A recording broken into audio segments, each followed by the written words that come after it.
partido más grande en Guatemala en membresía, pero tenemos cobertura nacional, estamos en los 23 distritos electorales presentes. O sea, nosotros sí somos un partido de verdad, no de papel, como muchos de los otros que sí existen, hay 28 en el país. Ahora, cuando usted me habla del partido, y yo tengo entendido que estábamos conversando, que usted es empresario y se ha dedicado por muchos años a desarrollar su carrera empresarial a nivel, yo diría, más allá de Guatemala. Tiene empresas en muchas partes. ¿Por qué involucrarse en la política? ¿Qué lo lleva a la política? ¿Es una cuestión de poder? No, lo que pasa es que cuando vemos la situación de Guatemala, que es un país que ha ido en tremendo retraso, va hacia atrás, cada año la gente está peor que el año anterior, los niveles de pobreza hoy día, por ejemplo, ahora que he ido a hacer giras por todo el país, me he topado con la terrible realidad de que la pobreza hoy es peor que hace 12 años o 20 años. Antes en Guatemala siempre había mucha pobreza, pero no la miseria de hoy día, ni la desnutrición. Guatemala hoy día es el cuarto país con problema de desnutrición, el más grave de todo el continente americano. Es un país con las riquezas naturales, no es aceptable. Como todo ciudadano, nosotros tenemos toda la cosa de opinar y tener todas las soluciones, etcétera, pero con opinar no se resuelve nada. Yo tomé la decisión hace 3 años de dejar de solo hablar y ponerme a hacer las cosas. Los empresarios normalmente apoyan políticamente a quien consideran que tiene más chance o que es más favorable. Pero si queremos de veras un país diferente y mejor, lo tenemos que hacer. ¿Es una conveniencia del partido tenerlo a usted solvente económicamente como su secretario general y su candidato presidenciable? O sea, aquí baila la plata, tiene que haber dinero para todas estas campañas, son muy caras. Los spots televisivos que yo he visto, que usted puede rodar en televisión, cuesta producirlos, cuesta hacerlos, cuesta colocarlos en los medios de comunicación. ¿Es su fortuna personal parte de lo que está financiando esta campaña? ¿Quién más está aportando? Por supuesto que yo soy el principal contribuyente hasta el momento, pero hay varias otras personas que se han ido uniendo, e incluso dentro del mismo partido, a cada una de sus posibilidades. La mayoría de los candidatos, por ejemplo, pagan sus propias campañas, no es el partido financiando a los alcaldes o los candidatos a diputados, aunque sí se les ayuda en lo posible. Usted menciona el tema del costo de las campañas publicitarias. Si va a Guatemala, se va a encontrar que ya las carreteras están totalmente cubiertas de vallas. No se puede ya casi ver el paisaje de tantas vallas publicitarias, todas políticas. La invasión que hay en la televisión y en las radios de propaganda política es exagerada, a unos costos enormes, lo cual le hace a uno preguntarse de dónde vienen todos los recursos. Nosotros tenemos la campaña, o una de las campañas más moderadas y más económicas, porque estamos trabajando con recursos limitados, porque no estamos dispuestos a tomar recursos de fuentes dudosas ni que adquieran compromisos especiales, que es lo que lamentablemente pasa con los otros candidatos que gastan unas cantidades enormes. Además, considero obsceno gastar cantidades tan enormes en publicidad cuando hay gente muriendo de hambre en el país. Vamos a hacer una pausa en nuestra conversación y cuando regresemos en 90 segundos, después de actualizarnos con lo último, quiero que me diga por qué escoger como algo que se le queda a la gente que lo hizo a usted conocer en medio de la campaña y destacar el tema del empleo. Vamos a las noticias y gracias por las noticias y estamos conversando sobre el empleo, porque muchísima gente, yo tuve la oportunidad de ver algunos de sus mensajes de campaña, estos spots televisivos, y también en la internet, hay muchos mensajes en la internet, o sea que supongo que le está apostando, ahí estamos viendo uno de ellos, por ejemplo, donde está muy dirigida la campaña al tema del empleo. Gutiérrez es empleo. Y hay uno de nuestros comentarios acá en Twitter que lo que quiere saber es eso. O sea, está prometiendo empleos. ¿Cómo lo va a hacer?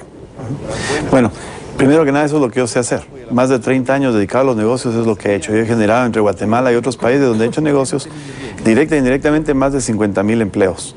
Sé cómo hacerlo. Por eso también invité a otro empresario, Carlos Zúñiga, a que sea mi candidato vicepresidencial, porque él también es un empresario, él viene de la empresa pequeña y mediana, que desarrolló una empresa con 3 personas, empezando él solo, a más de 120 o 150 familias que trabajan, dependen de él hoy. tenemos esa experiencia. Ahora, ¿por qué el empleo? Porque el empleo es lo que Guatemala necesita. Guatemala es un país con una pobreza extrema y la causa principal de la pobreza es exactamente la falta de empleo, la falta de oportunidad. Hay más de casi 2 millones de guatemaltecos viviendo ilegalmente en Estados Unidos. Hoy en día están indocumentados acá.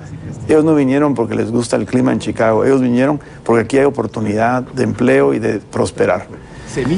Las remesas que ellos mandan a Guatemala hoy en día es la mayor fuente de ingresos del país. En realidad es una tristeza que estemos exportando nuestra mano de obra. Lo que necesitamos para que Guatemala de veras cambie y para que haya un progreso y desarrollo verdadero de largo plazo es generando empleos. ¿Y cómo hacerlo? Apoyando a la pequeña y mediana empresa. El gobierno debe crear una infraestructura donde haya primero certeza jurídica, para que haya inversión de fuera e inversión local, que eso es un grave problema en Guatemala. Debemos tener programas de microcrédito. Empresas medianas y pequeñas hoy día en Guatemala no pueden conseguir financiamiento y cuando lo consiguen es a unas tasas de interés de hasta el 20%. Necesitamos también tecnología. La gran mayoría de la población guatemalteca vive en el agro, en el campo, viven de la agricultura. Y el Ministerio de Agricultura no da ningún tipo de asistencia técnica ni de capacitación. Y la apertura de mercados. Tenemos un plan integrado para el campo y el agro que también se aplica en una forma con ciertas modificaciones al tema urbano de pequeña y mediana industria, comercio, etcétera. Todo dedicado a trabajar al estilo cooperativista, pero enfocado en verdaderamente buscar utilidades y ganancias para esa gente, para que crezcan y generen empleos ellos mismos. Y por supuesto, con la certeza jurídica, vamos a poder atraer capital extranjero y nacional para invertir en industria grande y generar también empleo en cantidades grandes. Hay algunos comentarios acá, señor Gutiérrez, que yo quisiera comentar a nuestra audiencia.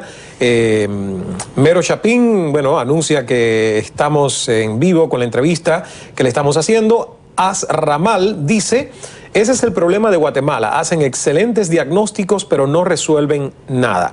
Evidentemente hay una opinión generalizada de la política en el país. Y hay por acá un comentario que me llama la atención, lo voy a leer, usted me dice si esto es cierto o no y se lo dejo para cuando regresemos de publicidad tenga tiempo de pensarlo. Joyce Lorzana dice: señor Gutiérrez, no se logra comunicar muy bien en la provincia. ¿Cómo piensa corregir el tabú del idioma?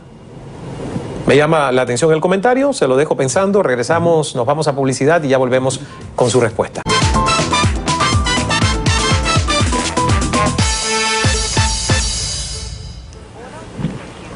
Gracias por continuar junto a nosotros. Estamos por toda esta hora dedicándola a Guatemala una vez más y les anticipo que otro de los candidatos presidenciales, Harold Caballeros, ha aceptado nuestra invitación. También estamos tratando de tener en esta mesa a la primera dama, Sandra Torres de Colón, quien por cierto fue sometida a una intervención quirúrgica por apendicitis el domingo, pero tenemos entendido que se recupera perfectamente de esta intervención quirúrgica y le deseamos una pronta recuperación y ojalá que, lo estoy haciendo abiertamente en el aire una vez más, acepte nuestra invitación de poder estar con nosotros porque de hecho está Otto Pérez Molina liderando las encuestas y en las encuestas de segunda aparece en intención de voto Sandra Torres de Colón. Pero antes quedó algo pendiente, señor Gutiérrez, y es que dice Joyce Lorenzana que usted no se logra comunicar muy bien en la provincia.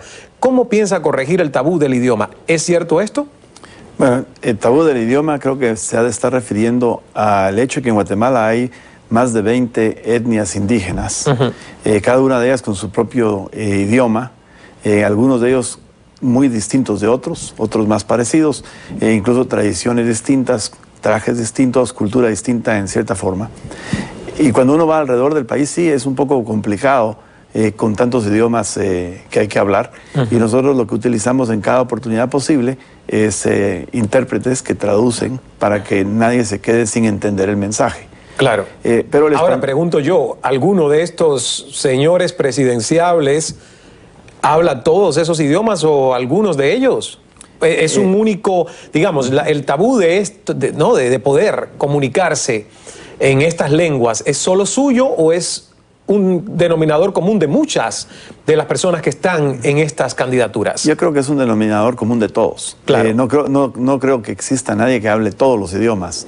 Hay una de las candidatas, Rigoberta Menchú, por ejemplo, que habla alguno de esos idiomas, pero no los habla todos. Pero además eso no le ha ayudado demasiado, según esta encuesta, porque aparece justamente también con muy poco porcentaje de intención de voto, aun cuando ella se pueda comunicar en muchas más lenguas, digamos, que Otto Pérez Molina o Sandra Torres de Colón o el propio doctor Eduardo Suger, a quien ya tuvimos también en el programa. O sea que, si bien es importante comunicarse, ¿cree usted que esto es realmente un elemento de peso para preocuparse? Yo creo que no. Yo creo que el verdadero problema en Guatemala no es el idioma que uno habla, porque el español lo hablamos todos. El verdadero problema es lo que se dice, cuál es el mensaje que cada uno lleva. Las encuestas, por ejemplo, todos sabemos que las encuestas dependen de en qué momento se hacen, cómo se hacen las preguntas y a quiénes se pregunta. Los resultados van a variar, por eso cuando vemos las encuestas que publican, no todas son iguales, hay diferencias a veces sustanciales. Lo que es interesante mencionar es que, con excepción de Sandra Torres y de Otto Pérez, todos los demás estamos relativamente cerca dentro de un margen de error en la mayoría de las encuestas, en algunos más distanciados. Sí, que hay muy poca diferencia, digamos, en cuanto a porcentajes, pero ¿cree usted indiscutiblemente que los líderes y favoritos en este momento son Otto Pérez Molina y Sandra Torres de Colón? En este momento, definitivamente, que ellos son los que van adelante en todas las encuestas. También es importante mencionar que si ve la lista de todos los candidatos, todos son viejos políticos. El único que no ha estado nunca en política antes soy yo. La campaña acaba de empezar, el 2 de mayo oficialmente se dio el banderazo de salida por parte del Tribunal Supremo Electoral y no es sino hasta ahora que estamos empezando a hacer campaña. O sea, todavía falta mucho por verse. Las encuestas que se ven hoy día no necesariamente reflejan lo que va a ocurrir en septiembre. Sí, pero ¿cómo revertir de aquí a septiembre una tendencia de voto, de intención de voto, en la que usted aparece como, con todo respeto, hasta ahora, el gran perdedor, en el último lugar de esa lista, con más de un 1% de intención de voto? ¿Cómo revertirlo? Si usted está diciendo que no está dispuesto a derrochar el dinero cuando hay pobreza en Guatemala, lo entiendo, pienso que sea válido, pero aquí se trata de ganar para poder hacer la diferencia como presidente. Entonces, ¿cuál es la estrategia para revertir esa posición al final de la cola? Bueno, para poder ganar no se necesita derrochar, se necesita invertir en una forma razonada y eficientemente. O sea, lo que necesitamos es eficiencia para poder avanzar. Yo cuento con buenos asesores, quienes me han ayudado a armar una estrategia que pero es una estrategia de perdón que le interrumpa, sus asesores cuestan muchísimo dinero. No necesariamente cuando donan su tiempo. No creo, con todo el respeto, que ninguno de estos señores asesores políticos le esté donando su tiempo cuando usted es un empresario multimillonario, pero tampoco puedo atreverme a decirle que eso que me está diciendo es mentira. Ahora, lo que yo sí puedo decir es que dos de sus asesores, como Norris, el señor Norris, que además estuvo involucrado por cierto escándalo con los Clinton, pasando la información secreta a una prostituta de ellos, y otro que es asesor de Fox, ¿puede ser? De Vicente Fox, no creo que esta gente a un nivel de tanta altura esté donando su tiempo. Bueno, tenemos asesores internacionales, los dos que usted acaba de mencionar, y también tenemos asesores locales que sí nos contribuyen su tiempo. Es el trabajo en equipo, cada uno tiene su contribución y su número de horas que ponen en el trabajo.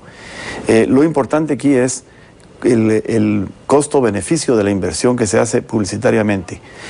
Los asesores cuestan dinero, pero cuestan menos de lo que uno cree en proporción de todo el costo cuando uno ve la inversión que se tiene que hacer en medios y demás. Y cuando decía hace un rato que se derroche y se desperdicia demasiado dinero en parte política, es cuando ve uno, agarra uno la carretera hacia Antigua Guatemala, por ejemplo, y cada 2 metros hay vallas de cada uno de los diferentes candidatos, una tras otra, tras otra, tras otra, cuando no es necesario ir a esa intensidad. Lo mismo con la publicidad, no se necesita la misma intensidad de publicidad si se tienen anuncios distintos. Lo que pasa es que la mayoría de los candidatos carecen de un mensaje profundo, carecen de una propuesta, y en las mismas encuestas y entrevistas que se han hecho en Guatemala demuestran que los guatemaltecos ya están cansados de promesas vacías. Lo que quieren es propuestas concretas, y no solo promesas, sino quieren una propuesta de cómo lo voy a hacer. Y esa es precisamente la diferencia más grande que hay entre mí y los demás candidatos. Sí, todos hablamos de empleo, pero yo sé cómo hacerlo y les digo cómo lo voy a hacer. Lo mismo con la seguridad y los Y otros eso como temas. empresario nadie se lo puede quitar, que obviamente ha creado oportunidades de empleo. Usted ha cuantificado para más de 50.000 personas en todas sus empresas. Vamos a hacer una pausa para publicidad obligatoria de la televisión comercial y regresamos con más de algunos de sus comentarios y también preguntas para el señor Juan Gutiérrez, que es el candidato del Partido de Avanzada Nacional de Guatemala a las próximas elecciones presidenciales.